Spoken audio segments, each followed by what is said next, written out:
Today, we're talking about true crime YouTubers being accused of selling an 11-year-old's autopsy images, Canada's government going after Logan Paul and KSI, Logan Paul firing back with misinformation allegations, the actors have officially gone on strike, a judge ruled in Italy that groping only counts if it lasts more than 10 seconds. We're gonna talk about all that and so much more in today's brand new extra-large Philip DeFranco show. You daily dive into the news, so buckle up, hit that like button, and let's just jump into it. Starting with, y'all, the headline true crime YouTuber goes way too far has become as common as Florida man throws live gator in Wendy's drive-thru window, which is to say, while it should be, it is no longer a surprising one. And today we have not just one, but two YouTubers provoking outrage, Natasha Cooper and Zavgirl. And that's because they've been covering the case of an 11-year-old boy by the name of Gannon Stout, who was murdered by his stepmother in 2020. And Zavgirl obtained the gruesome autopsy photos of Gannon's body through a Freedom of Information request, which she, along with Cooper, put in content and sold on her Patreon for $3. And so, of course, with this, people reacted with disgust, accusing her of exploiting this little boy's death for profit and entertainment. And you had Gannon's dad calling it evil, saying that after 3 years of enduring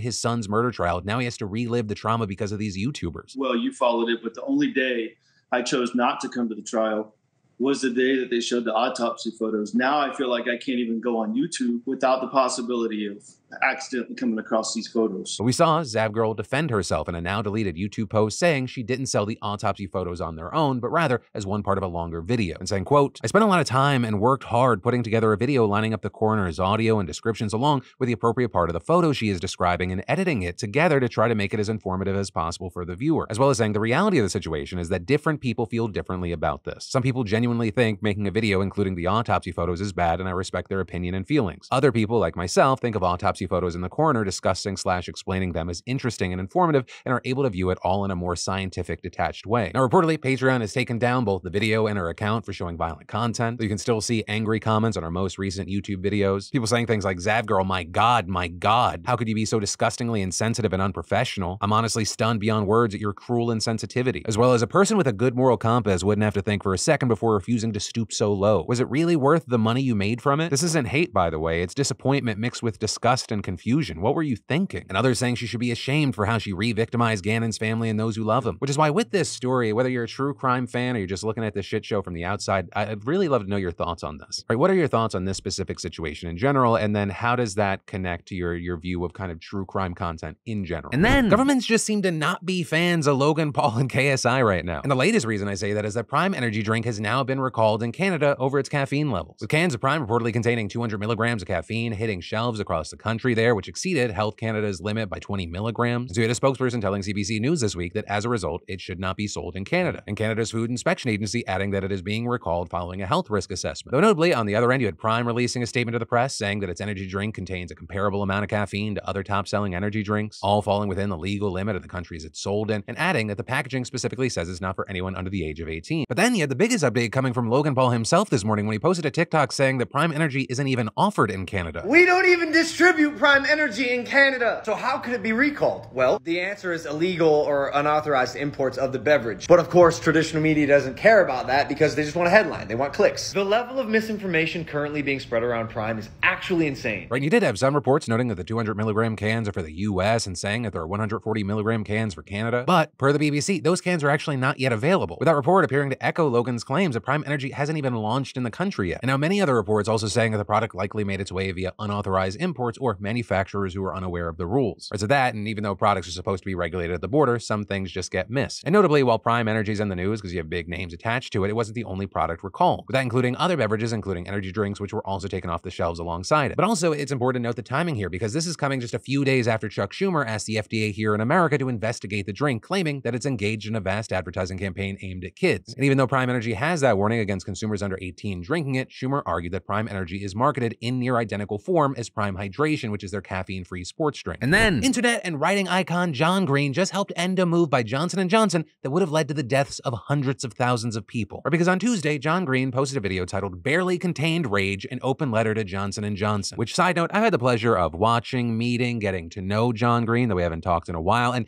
do you know how egregious your actions have to be to make this man angry enough to say some shit on the internet about how you suck? It's a lot, unless it's about football, in which case it could be very minimal and he'll talk. But in this video, he discussed tuberculosis tuberculosis and the troubling number of people that still die every year to this usually curable disease. We're actually talking about millions of people every year. But in the early 2000s, after decades of very little development in TB drugs, Johnson & Johnson developed bedaquiline. Now, as John tells it, the majority of the money for the development of bedaquiline came from government funding, but Johnson & Johnson did also invest some money, allowing them to file for a patent for the drug in 2003, which meant they've had the monopoly on this life-saving drug for 2 decades at this point. Though notably, that patent is set to expire next week, which is really huge news because that would allow generic pharmaceutical manufacturers to develop the drug, making it cheaper and more accessible. But the thing is, Johnson & Johnson filed a secondary patent in 2007, and in many places, they were using that patent to extend their exclusivity until 2027, with John saying, during those 4 years, experts estimate that up to 6 million people who would have access to bedaquiline in a world of generics won't be able to afford it, and most of those people will die. Now, it's important to note here that in some places, courts have rejected this secondary patent, saying that it doesn't have adequate innovation. But in the countries that don't have the power to do that, the exclusive rights remain, and many of those places are ones with the highest TB burden. And so we saw John rally his fan base, calling them to speak out against this move by Johnson & Johnson and saying, tell your friends about this injustice, tell your family, tell the internet, because the only reason Johnson & Johnson executives think they can get away with this is that they think we aren't paying attention in the part of the world where they sell most of their products. Now, Johnson & Johnson, of course, was less than pleased with this, releasing a statement on Twitter yesterday saying the usual, it's not true, here's all the good we're doing, etc., etc. That prompting John and so many other people to respond angry and disappointed with the company and leading to a very terrible day for Johnson & Johnson's PR team. But the big news is that something seems to have gotten through to them, because this morning you had the organization Stop TB share a statement with some good news, saying that Johnson & Johnson has agreed to allow Stop TB's partner, Global Drug Facility, to supply generic versions of the drug in middle and low-income countries where the patents remain in effect, which I do not want to undersell. This is such a cause for celebration. I mean, hundreds of thousands of lives are going to be saved because of this decision, which, side note, the celebratory memes have been absolutely fantastic. But important to know, this is not the end of the line. There are still steps to be taken, with John also saying in a tweet this morning addressing Johnson & Johnson, we're starting to have feelings for you since you announced the deal to make generic bedaquiline available through the Stop TB partnership. But we can't fully close this thrilling enemies to lovers romance until you commit to deal with GDF in perpetuity, provide the list of countries that can access bedaquiline through this deal, publicly acknowledge this amounts to a functional abandonment of secondary patents on bedaquiline in countries with high TB burden. Say that in a tweet or press release, and it's on. Also, with all this, while the online pressure stirred up by John almost certainly helped, he was also quick to place the credit elsewhere, saying in a tweet, I want to be clear that while I think our pressure may have affected the timing, this must have been in the works for a while. The real heroes here aren't us, but the Stop TB partnership and other activists who've been working for years to get to this moment. You rule. Thank you. So for now, it seems like we actually have a happy ending, though, of course, we're going to have to keep an eye out for Johnson & Johnson's next press release, which will hopefully include their commitment to let their patents on bedaquiline die for good. And then, did you know that 2 out of 3 guys will experience some form of male pattern baldness by the time that they're 35? Or maybe you have that friend or that family member that's dealing with hair loss, and well, thanks to the sponsor today's show, Keeps, you don't have to just sit around and wait for that to happen to you. Because whether you're looking to prevent hair loss, stimulate hair growth, or just take better care of the hair that you have, Keeps has you covered. Keeps helps you stop hair loss before it's too late with a scientific and affordable approach to treatments that are up to 90% effective at reducing and stopping further hair loss. And in addition to clinically proven treatments, Keeps has an award-winning all-natural thickening shampoo and conditioner system. And you can get these products delivered directly to your door, meaning no more going in person to the doctor's office for your prescription, saving you both valuable time and money. Hair loss stops with Keeps. So to get your special offer, just go to keeps.com/DeFranco, or just click that link in the description. That's keeps.com/DeFranco. And then Hollywood writers are about to have a lot of company on those picket lines. That's because the negotiating committee for the Screen Actors Guild just unanimously voted to recommend a strike to the union's national board, saying in a statement that after more than 4 weeks of bargaining, the Alliance of Motion Picture and Television Producers, the entity that represents major studios and streamers, remains unwilling to offer a fair deal on the key issues that are essential to SAG-AFTRA members. With the Guild's president, Fran Drescher, saying that SAG negotiated in good faith and was eager to reach a deal, but the AMPTP's response to the union's most important proposals have been insulting and disrespectful of our massive contributions to this industry. The companies have refused to meaningfully engage on some topics, and on others completely stonewalled us. We have no choice but to move forward in unity. You know, this is incredibly significant, if not historic, because SAG hasn't gone on strike against film and TV studios since 1980. And the last time both writers and actors were on strike together was in 1960. So a dual strike would be absolutely monumental. And actually, as I was finishing up today's show, it became official. SAG leadership did a press conference saying that they have voted to move forward with a strike. It'll officially start at midnight, and Fran Drescher getting absolutely fired up during the conference, calling studios out and saying, I cannot believe it, quite frankly. How far apart we are on so many things. How they plead poverty, that they're losing money left and right when giving hundreds of millions of dollars to their CEOs. It is disgusting, Shame on them. They stand on the wrong side of history at this very moment. Now, for their part, the AMPTP has thrown back blame at the actors, saying that rather than continuing to negotiate, SAG-AFTRA has put us on a course that will deepen the financial hardship for thousands who depend on the industry for their livelihoods. Which, just to insert my opinion in here, is such two-faced bullshit to act like the people who make your industry work, wanting a bigger and fairer piece of the pie, that's what's causing the financial hardship here. And by the way, the same fucking week, Deadline reported that a studio executive told them the end game is to allow things to drag on until union members start losing their apartments and losing their houses. Or with that quote being in reference to the Writers Guild. The audacity of these scumbags, right? And like we've talked about in the past, Hollywood workers are fed up and it's become increasingly difficult to just make a living and they want to fight back. Also, you might be wondering, if the writer's strike has already pretty much shut down most production, what's an actor strike gonna do? And well, essentially, it would just take the few remaining projects and make those totally shutter as well. With, for example, The Wrap noting that things like Tom Cruise's 8th Mission Impossible movie, which was still pressing forward, would then have to shut down. And then, on top of that, an actor strike would likely bar actors from promoting shows and movies with studios. Hell, it could even stop them from participating in awards campaigns in the upcoming Emmys, meaning no premieres, no press junkets, no San Diego Comic-Con appearances. The Hollywood Reporter noting that major film festivals could be impacted, or at events like Venice and Toronto that rely on massive star power to promote the films to make sure that there are actually eyeballs on them. Things like Zendaya's Challengers, which is set to premiere at Venice, right? That would usually take over the internet with some glitzy red carpet, with the strikes likely gonna bar that. And one PR executive telling the outlet, if there aren't any stars, will the reporters come to cover the festival? And if they don't come, what will that mean for coverage of your film, both now and ahead of release? A lot of films won't get the attention or the publicity they were hoping for. And so all of this would add stress and pressure on the studios. But ultimately, who knows what's gonna happen next? Because again, you do have studio execs smugly saying, well, wait till the writers lose their fucking homes. And this in the same week where Disney CEO Bob Iger, who reportedly gets like $27 million a year, said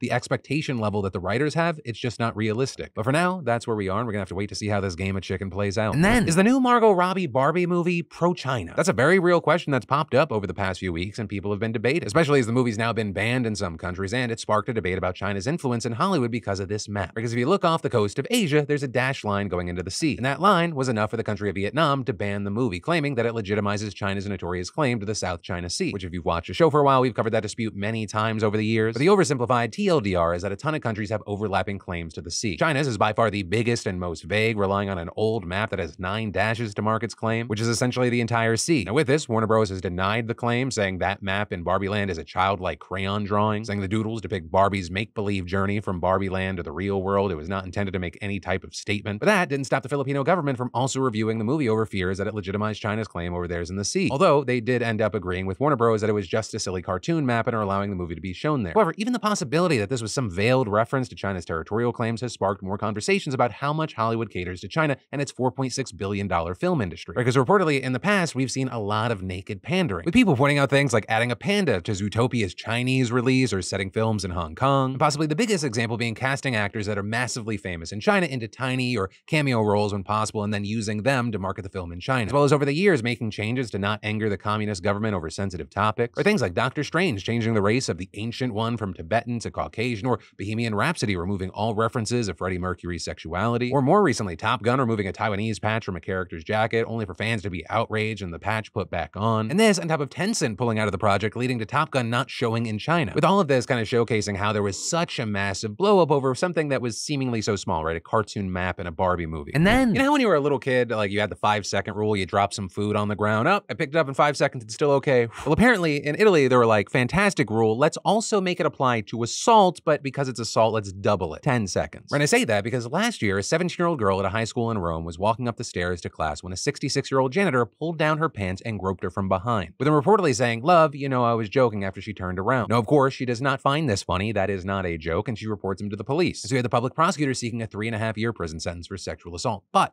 this week, the judge acquitted him, with the judge saying what he did does not constitute a crime because it did not last more than 10 seconds. Which, yes, let's all collectively say it. What the fuck? 10 seconds sounds like nothing, but it's an eternity when it is a crime being committed. And the list of criminal violations of personal boundaries you could commit in that time begins way below groping and climbs way above it. Which is why naturally when that ruling broke, you had Italians pissed off, with the likes of White Lotus actor Paolo Camilli kicking off a trend on TikTok and Instagram under the hashtags brief groping and 10 seconds, where you've got thousands of people now posting videos over where they stare into the camera and grope themselves for 10 seconds to show just how long that actually is, and arguing, and not really even arguing, pointing out that assault is assault no matter how long it lasts. And honestly, any judge this stupid or psychotic to pass a ruling like this needs to be looked into, because you really have to question what is the basis for that reasoning. Sounds like the actions of someone with some skeletons in the closet. And then the FDA just approved the first ever over-the-counter birth control pill, which is absolutely massive news because it'll drastically expand access to birth control, because Americans have never been able to get birth control without prescriptions before. This despite the fact that it's been in the US for 6 whole ass decades, around 100 other countries already offer it over the counter. But now with this news, experts say that this will significantly increase access to the 19 million women who live in rural areas that don't have health centers or places that offer a full array of contraceptives. And this being especially helpful for teenagers and people who have a hard time overcoming the financial and logistical barriers to getting a birth control prescription from a doctor. And importantly, the pill will also be the most effective contraceptive people can buy without a prescription. Right? It's more effective at preventing pregnancy than condoms, spermicides, and other non-prescription options. And this is more important than ever because so many abortion protections are being rolled back now. And we see that the groups that currently struggle to access birth control are often the same ones that are most impacted by abortion bans. Now, as far as the specific product the FDA approved, it's called Opill, and it's manufactured by the Dublin-based consumer health giant Perrigo, with Perrigo saying it expects Opill to be available to Americans in early 2024, but very notably here, they have not announced how much it will cost. Right? Under Obamacare, most group health and insurance plans are required to cover prescription birth control at no cost. And while about a dozen states do require insurers to cover over-the-counter contraceptives, it is not mandated under federal law. Now that said, the federal government could move to require insurers to cover non-prescription birth control under an executive order Biden recently signed, and Democrats in the Senate have also introduced legislation that would effectively do the same. But in a statement, Perrigo's global vice president for women's health said the company is committed to making Opill accessible and affordable to women and people of all ages, and adding that it'll have a program to provide the pill at no cost to certain qualifying people. So yes, very, very big stuff. Obviously, we need to see some more details, but it'll be very interesting to see how it affects the people that it's meant to help, as well as how the approval of Opill changes the landscape, and if it causes a spillover effect where we see the FDA approving more over-the-counter birth control options. And then, I hate getting spam messages in my inbox. Very few things annoy me more than getting emails from things I've never heard of. And that's why I want to give a big thank you to our sponsor, Incogni. Y'all, thousands of data brokers collect, aggregate, and sell your personal information every day, from simple data like your name and phone number to highly confidential stuff like your social security number. And brokers get this data from tons of sources. So if, like me, you've ever signed up for a store's reward program, you gotten spammed afterwards, it was likely a data broker. And even worse, big data breaches have gotten us all. So it's nearly impossible for any of us to keep our data safe by ourselves. Unless, of course, you let Incogni have your back. They deal directly with data brokers to take your personal data back so you don't have to. And Incogni is super transparent about their process. I can see my data requests in real time so I can follow the work they're doing on my behalf. So why wait? Go to incogni.com/DeFranco and use code DeFranco to get an exclusive offer of 60% off their annual plan. Go get this amazing deal and don't let your personal data get stolen. That's incogni.com/DeFranco. Use code DeFranco or click the link down below to get your personal data off the market. And then we've got to talk about double agents. Right, but when you're thinking about double agents, you're probably thinking about some elaborate spy film, not lobbyists in your state's government. But that's exactly what's happening here. Throughout the US, we're seeing the same state-level lobbyists being employed by companies and groups both within the fossil fuel industry and those dedicated to fighting the climate crisis. Right? Each state has their own definition of what lobbying and a lobbyist actually is and the rules and laws that come along with it. But the generalized definition of lobbying is an attempt to influence government action through written or oral arguments. That is not a hard and fast rule, though, and there are some exceptions, and then there are exceptions to the exceptions. And then not everyone that lobbies is a lobbyist. Typically, only those lobbying on someone else's behalf for compensation gets that title. And then in some states, there's even a threshold to meet first. But a key thing here is that political lobbying has been growing substantially since the 1970s, and leading that growth has been the fossil fuel industry. With a recent study finding that not only does the fossil fuel industry lobby more often, they also spend more money doing it. With a study specifically highlighting between 2009 and 2018 when fossil fuel firms spent more on lobbying in light of the push for more climate-friendly practices. However, it was recently revealed that more than 1,500 lobbyists working for the companies within the fossil fuel industry are also being employed by groups, governments, and companies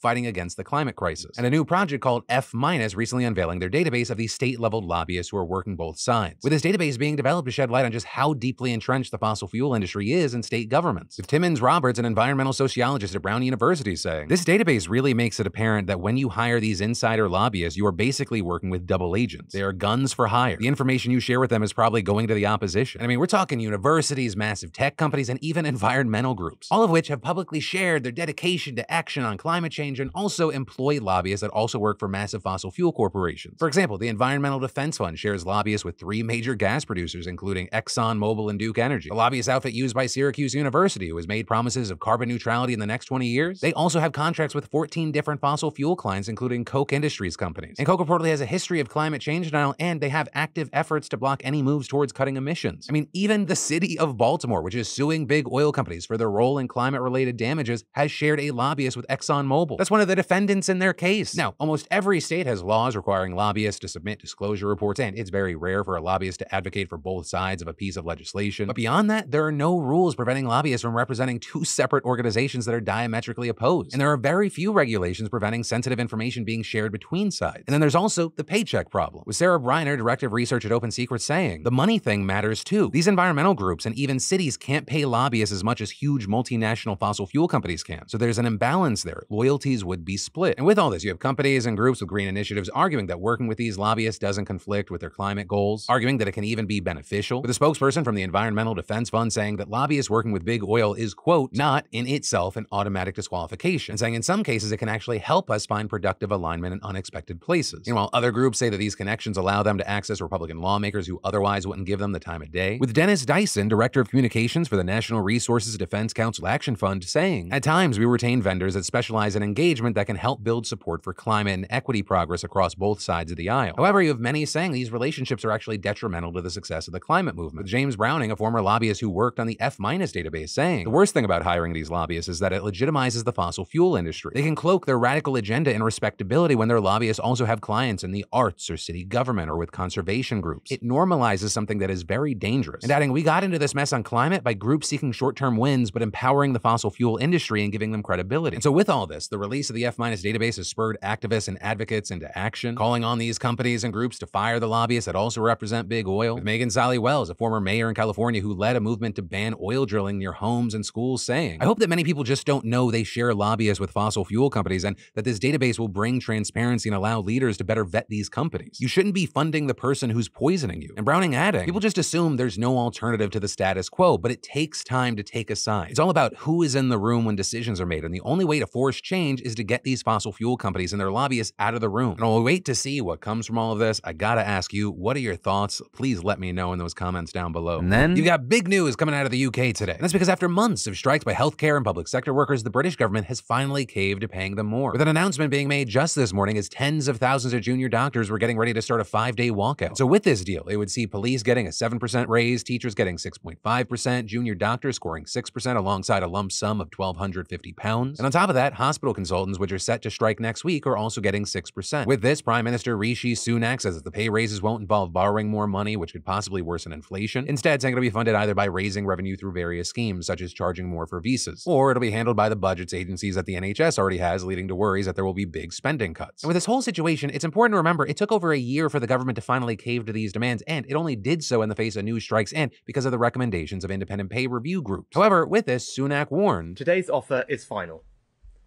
There will be no more talks on pay. We will not negotiate again on this year's settlements, and no amount of strikes will change our decision. Now that we've honoured the independent pay recommendations, I implore you, do the right thing and know when to say yes. Now, because the offer was just announced as I'm filming this, it's unclear how each union feels about it, though early indications point to split feelings. So Sunak claims that the leaders of the teaching unions backed the deal and will urge members to support it, and the union that represents civil servants saying that the offer is both fair and reasonable. But on the other side, the junior doctors have rejected the deal and are going forward with their 5-day strike. Right, for them, the 6% raise alongside the lump sum still isn't enough to get them in line with their demands, with those essentially to just be paid the rate they got in 2008 once you account for inflation. And so for now, we're gonna have to wait to see what the reactions are and what the fallout is. And of course, part of that being if Sunak is serious that there will be no other deal, because then, in the UK, it could get pretty ugly for the rest of the year. And that is where today's extra large daily dive into the news is going to end. But for more news you need to know, I got you covered right here on those links down below. And if you already happen to have watched everything, do not worry, because my name's Philip DeFranco. You've just been filled in. I love yo faces, and I'll see you Sunday.